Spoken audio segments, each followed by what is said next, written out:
you can be extraordinarily bright and still have all these other things that make life just so hard for you and for your family.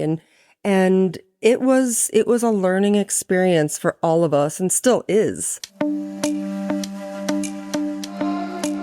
Good parenting doesn't have a fixed definition. It varies because kids are all different.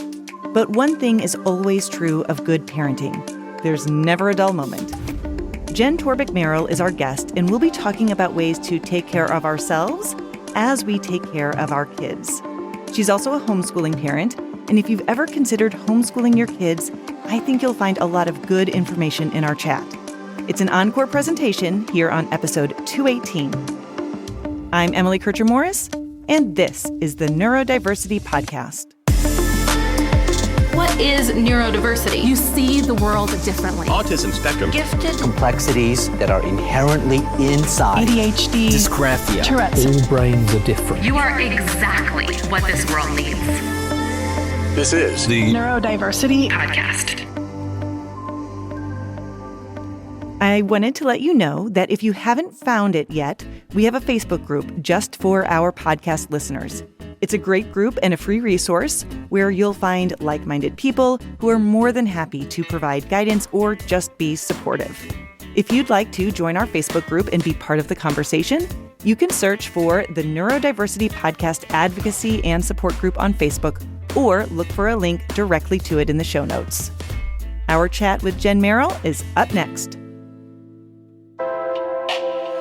previously on the Neurodiversity Podcast. Even though there is a real tendency for neurodivergent people to feel attracted to other neurodivergent folks and neurotypicals to other neurotypicals, I think there is often these really beautiful attractions that form between two different neurotypes, including within my own marriage. I have lived experience with that too, where there can be ways in which your different brains really create some spark and some interest and some excitement in your relationship. Kind of paradoxically, we actually can feel safe with people whose brains work really differently than our own. Sometimes we find a different kind of acceptance or a different quality of acceptance. It's hard to articulate, but I definitely see it and experience it, and there's something really lovely.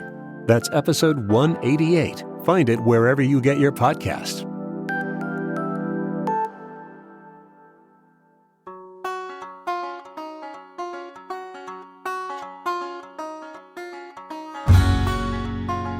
We're really happy to have Jen Merrill with us today. She's the creator of LaughingAtChaos.com and author of the book, If This Is a Gift, Can I Send It Back? She's a really creative writer, but you might also call her a self-care expert. Jen, thanks so much for being here. Oh, my pleasure. Thank you. Before we jump into talking about self-care, let's start out by telling everyone about your background, Okay. how you're connected to the gifted and twice exceptional world, and what led you down the path to today. It started, 14 or so years ago. Well, it all started, when we were drop kicked into the deep end of the pool by our own twice exceptional son.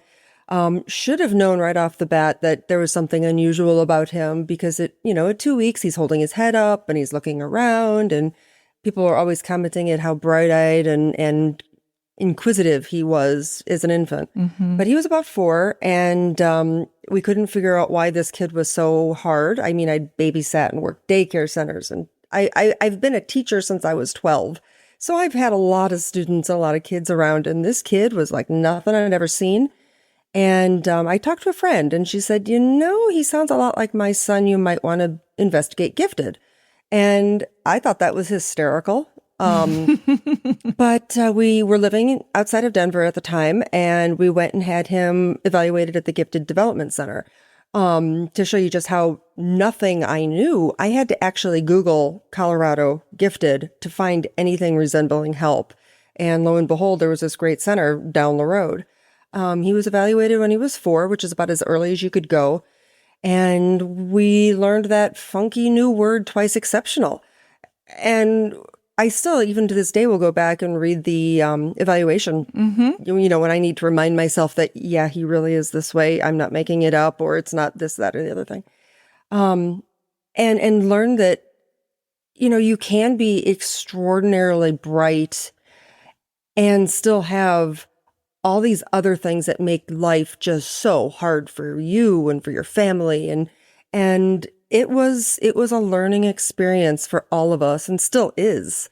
Now that he's 18 and we're starting to look, towards the future of other things, we're learning stuff every day, and it's never a dull moment around here. The more things change, the more they stay the same. It's kind of like Right. It's just a newer version or a different version of what's going on. And people really don't understand what that is like Right. as a parent or I think as a kid going through it either. Oh yeah, absolutely. And it's like that vortex of learning, you learn when you're in education school, where you start off small, and then as years go on, you always kind of circle back and revisit things.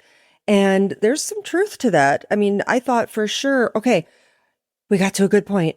Phew, okay, things are calmer now. That's in the past. And then it'll show up in like a different form, like wearing a Halloween costume. And it's just it's the same issue. It's just dressed differently. It's the bad disguise of a mustache and a monocle. Mm-hmm. And unfortunately, it doesn't necessarily respond to the same reactions or coping mechanisms and things, which makes it really frustrating. One of the big tips that people will say is, well, when you want your child to do something, give them two options. They can either do this or they can do that. And so my little one, who's not quite 4 yet, I started doing that. I'm like, well, do you want mommy to take you to bed tonight, or do you want daddy to take you to bed tonight? And he looks at me and he goes, Cooper, which is the dog. And so he's like, I'm not falling for that, and I'm sure that you've kind of been through that too. Very much so. And it got to the point where I finally just threw away all the parenting books and, burned all the magazines and things. I don't even read them. I don't acknowledge them. They're for the wide middle of society and culture. And gifted families and twice exceptional families are way over on one side, or if they're super lucky, they're dancing on both sides of that bell curve. Mm-hmm. And so the middle doesn't help. I mean, if anything, it makes it more difficult to parent. And, I wish there was something out there that was expressly for, families of gifted and twice exceptional kids that was mainstream media, just so that, all the other parents can say, oh, well, this isn't that weird. It's just, different kind of wiring. It's a different kind of kid. So as I've been reading about the decisions that you and your family have made along the way, one of the things I noticed is that you haven't shied away from making some pretty big changes. Right. One of those is homeschooling. Did you guys start in public school and then switch over to homeschooling? Yeah. He started actually in a charter school. Out in Colorado, the educational options there was an overabundance of educational options for quirky kids out there.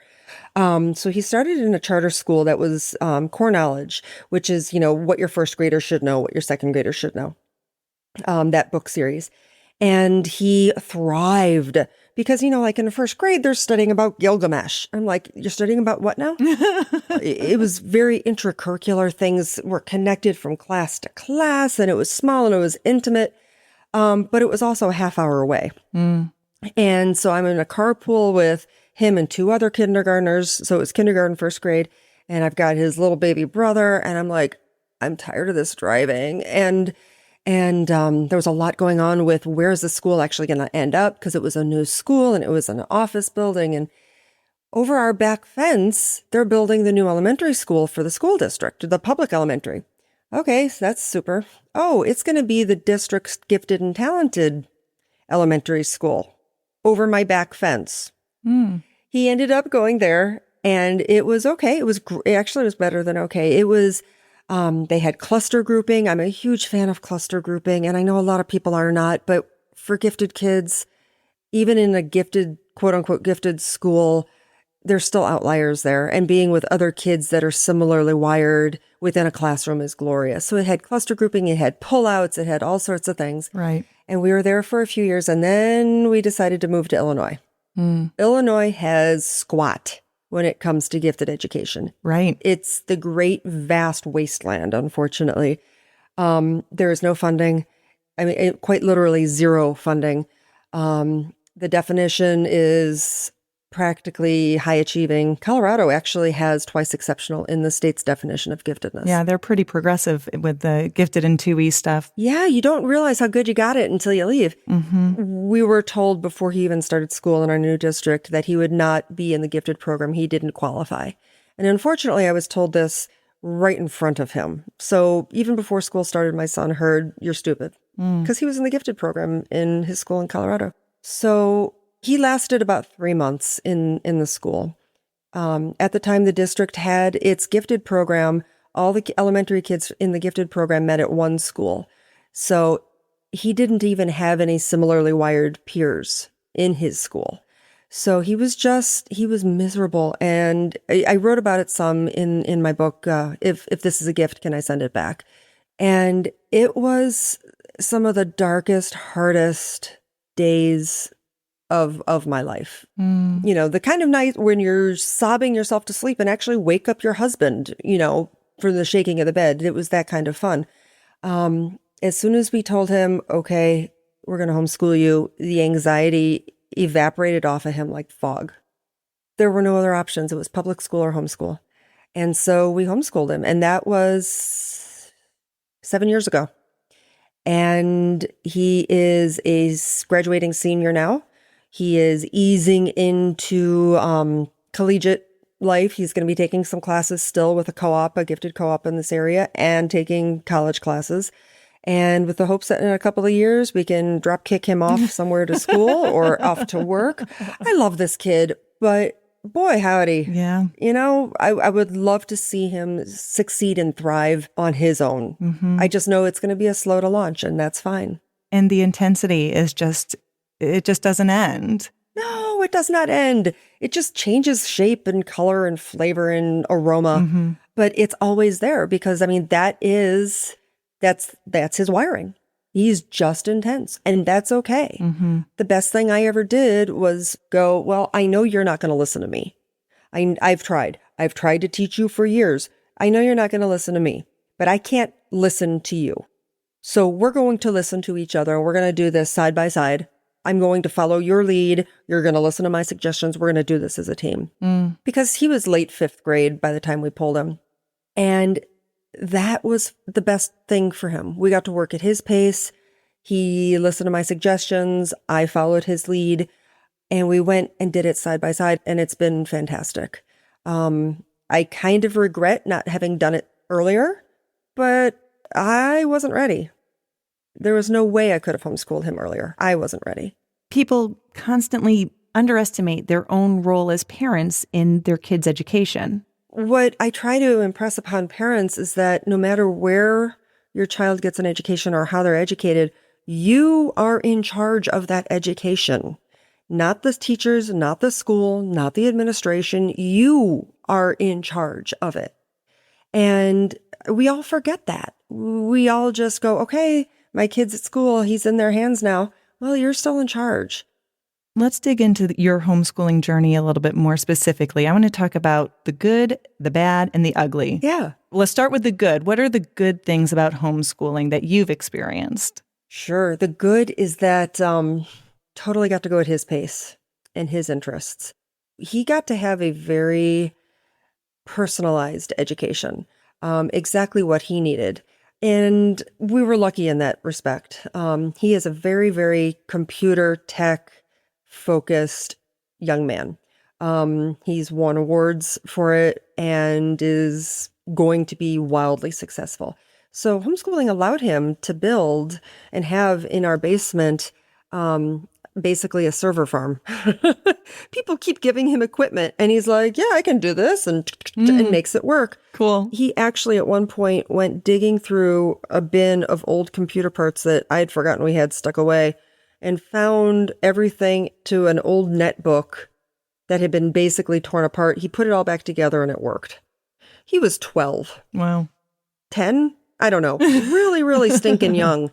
And I'm like, okay. Wow. He was seen by a local photojournalist at a library program, and the photojournalist actually did a photo series article on him and his computer tech skills and how he can do all this. And he's all entirely self-taught. Yeah. So that's been the good. The good is that he can follow his passions. We can tailor the education that I know he needs to have with those passions. And go at his pace. And that has been the best part of the whole thing. All right. Well, let's dig into the bad. What are the drawbacks of homeschooling? Yeah, the drawbacks to homeschooling. I basically said sayonara to anything resembling a career. That's huge. It's huge. And I don't even do a lot of the hands-on homeschooling anymore. I mean, I hire out a lot. I'm practically a general contractor more than anything. He's got an online math teacher. He's got an online writing teacher, and he goes to our district's tech campus for his computer systems dual enrollment class. He's got a gifted teenager co-op that he's involved in. So having a quote unquote real career was pretty much flushed the second we said, okay, we're going to homeschool you. In fact, I had just started a job. 3 months into the job, I had to quit because I'm like, my kid is drowning in school and we're pulling him to homeschool. So that was one of the big ones of the bad, is just the downside to homeschooling. And yes, you absolutely can work and homeschool at the same time. I've taught flute lessons for the last 7 years, but it's not like a job with benefits and, a reliable salary sort of thing. I know also there are gaps in his education that he wouldn't have necessarily had he gone to the public school. Mm-hmm. So I know he's got gaps, but then I also figure everybody's got gaps in their education somewhere. They will be filled in. And because I didn't try to shove it down his throat, they'll be filled in more quickly. And I guarantee he's going to remember things better because he did it on his own terms. In the Chicago area, there is an organization called Homeschooling Gifted Students, HSGS, and we got involved with them pretty early on. It was a group of homeschooling gifted kids, and there's a co-op. Oh my God. And we lived at that co-op every Friday for like 3, 4, 5 years.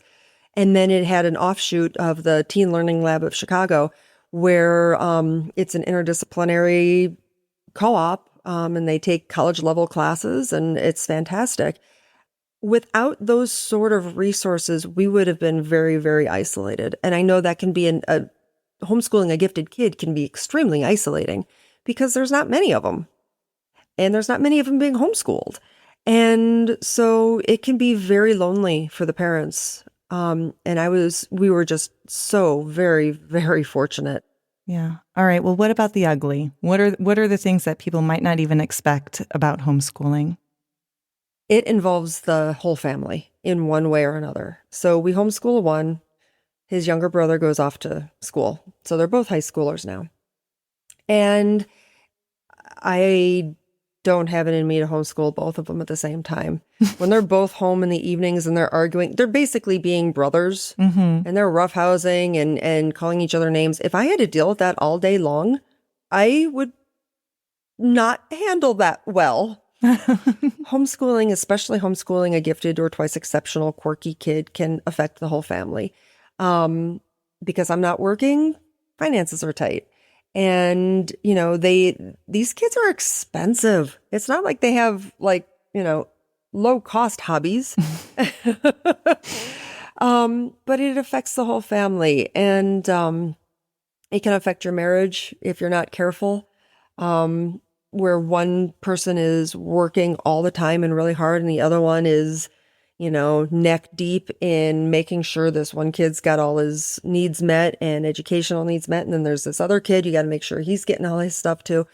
The interpersonal relationships within a family as you are homeschooling can be a minefield if you're not aware of it and you're not taking proactive steps to keep everything on an even keel, basically. And that kind of brings us actually to the next topic I wanted to ask you about, which is something that I know you talk about. I see it on social media, and I think you've done some different connecting with some parents, but about parent self-care for parents of gifted and twice exceptional kids.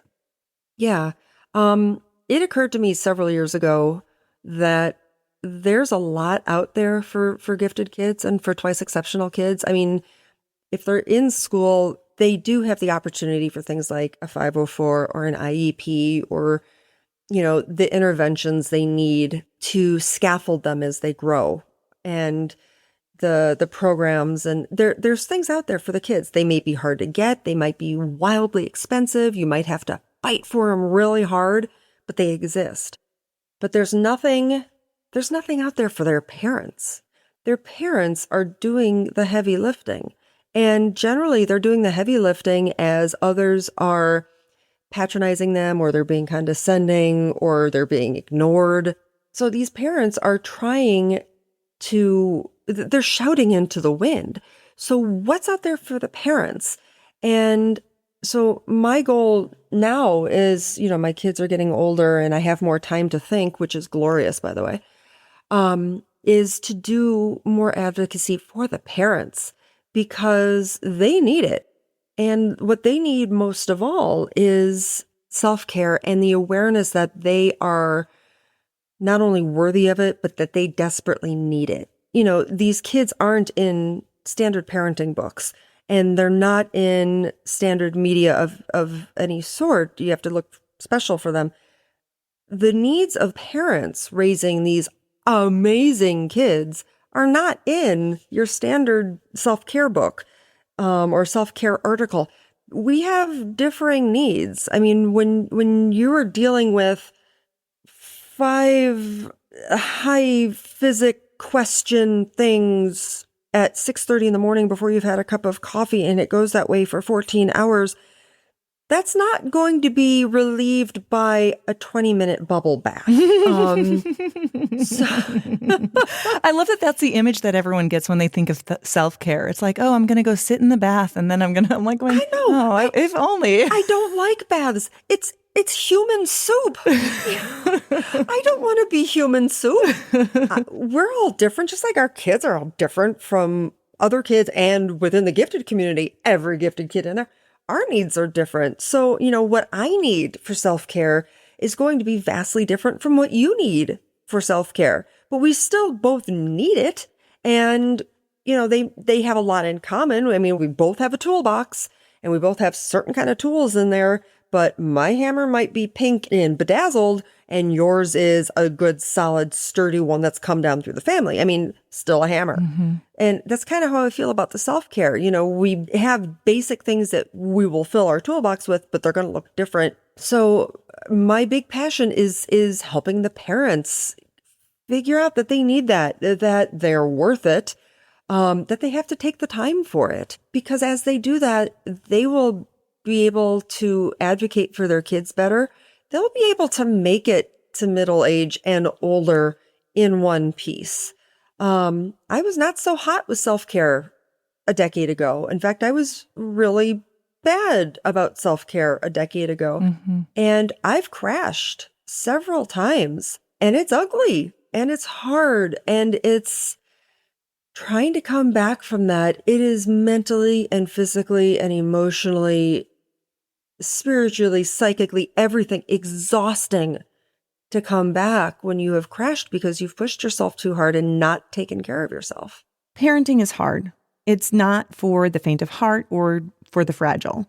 In fact, the stress, the long hours, the extra work to pay for it all, the sleepless nights, those things all tend to increase the level of the stress hormone cortisol in your system. Constant higher levels of cortisol have been known to weaken the immune system and raise blood pressure. And that's just from parenting neurotypical kids. Raising gifted and twice exceptional kids can be even more challenging. The struggle just to stay afloat can weaken the strongest people. This is when self-care can be the most critical. I highly recommend pushing past your comfort zone or your introversion, and I'm talking about myself here, or whatever you need to do, and find others in a similar leaking boat, because we're all in a similar leaking boat trying to bail water the cracked styrofoam cup. I mean, we all are. But when you're with other families that are dealing with something similar, you feel less alone. Yeah. And just for starters right there, if you're feeling less alone, that's a relief. The internet has been a great blessing in that respect, because I could count on one hand the number of families I know with gifted kids who would understand. And one of those families is dear friends of ours. We take their kids for the weekend. They take our kids for the weekend. So all of us can get a break. It's the best thing ever. When it comes to self-care, you got to do it. You got to be selfish. You're allowed to be selfish. Mm-hmm. I am ordering you to be selfish. Giving permission. I am giving you permission. I will sign you a permission slip of, yes, you get to be selfish and take care of you, please. Whatever you need to do, put a sign on your door saying, unless you're on fire, let me have 10 minutes. Mm-hmm. I actually have a rule in my house. It's blood, bone, vomit, fire, flood, zombie. Hang on. I need you to do, what is it? Blood, bone, vomit, fire, flood, zombie. I think that covers it. Unless one of those things are actively happening at that moment, you can handle it by yourself while I'm resting. I probably have earplugs in anyway, and the door is closed, and you just leave me alone. I need it. Now, granted, I've got teenage sons now. They are holed up in their room more often than not, so it gets better, parents. It gets better. They do sleep a lot, and you will take vast, perverse glee in waking them up. The child who never slept as an infant now is the teenager who hates to get up in the morning, and oh my God, I still love waking him up. Anyway, I digress. So yeah, take the time for yourself. Please, please, please. You must before you collapse. And that could be something as simple as, going into the bathroom and turning on the exhaust fan and screaming into a towel, because that can help. Screaming into the void can help. When I'm driving, most of the time when I'm driving alone, I'm listening to the glorious sounds of silence. It is the best thing ever. Right. No one's talking to me. I'm not listening to anything. I can hear myself think. It's beautiful. It's my favorite sound in the world. Yeah. Get yourself a little treat that maybe nobody else in the house likes. I love fancy olives. I love them. Nobody else in the house likes them. So that way, I know they will always be in the fridge. Chocolate that I like, it's gone. Mm-hmm. So get something you like. Also, pro tip, if you buy food that you like, keep an old bag of vegetables, slice it open, put the food in there and hide it in the freezer. Nobody's going to touch the broccoli. I won't tell that you have chocolate hidden in there, but that's the best hiding place ever. Girl Scout cookies, that's where you put them. I think that's good because I'm always looking for new spots. I hadn't thought of that one before. So Yeah, you slice open a broccoli container in the back. Yep. It'll last forever. Pro tip. Awesome. Well, Jen, thank you so much for your time and talking with us and giving us your reflections and ideas. My pleasure. Thank you. It's been great talking to you. I appreciate the time.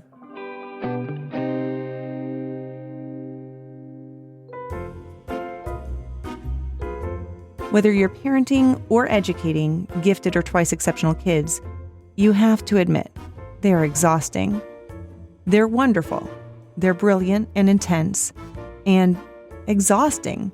Our guest from today's show, Jen Merrill, wrote this about 2E kids. They're unicorns. Few people believe they exist or only see a rhinoceros. No one can agree on what they need because every single one of these rainbow farting unicorns is 100% unique.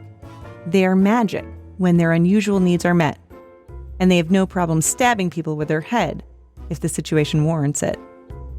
Part of our exhaustion as caretakers for gifted and 2E kids is that we question everything we do. Is this the right choice? What if I do the wrong thing? Short of fortune-telling powers, there's no way to know. But remember, in life, there are very few wrong choices. There's a great analogy about self-care that a lot of therapists use. When you're on an airplane and there's a drop in cabin pressure, what are you supposed to do? First, secure your own mask before helping any of those around you. You can't help people if you're passed out due to lack of oxygen. Parenting and teaching is like that too.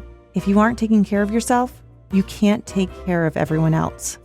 So, what are you doing to take care of yourself today? I'm Emily Kircher Morris. I'll see you next time on the Neurodiversity Podcast. I'm not gonna lose myself. I'll be standing high and I'll win the fight. Not gonna lose myself. And I wanna know, yeah, I wanna know. I could run through the fire, I could conquer the night. If I can make it, if I try to draw the red lights, I could just stay the same or be winning the game. I'll be standing high and I'll win the fight.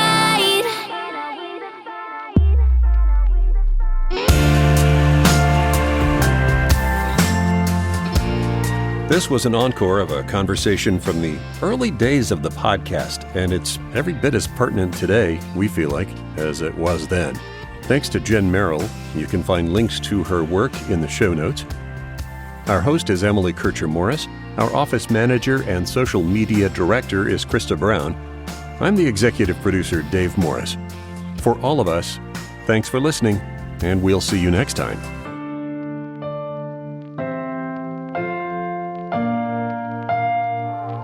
And win the fight.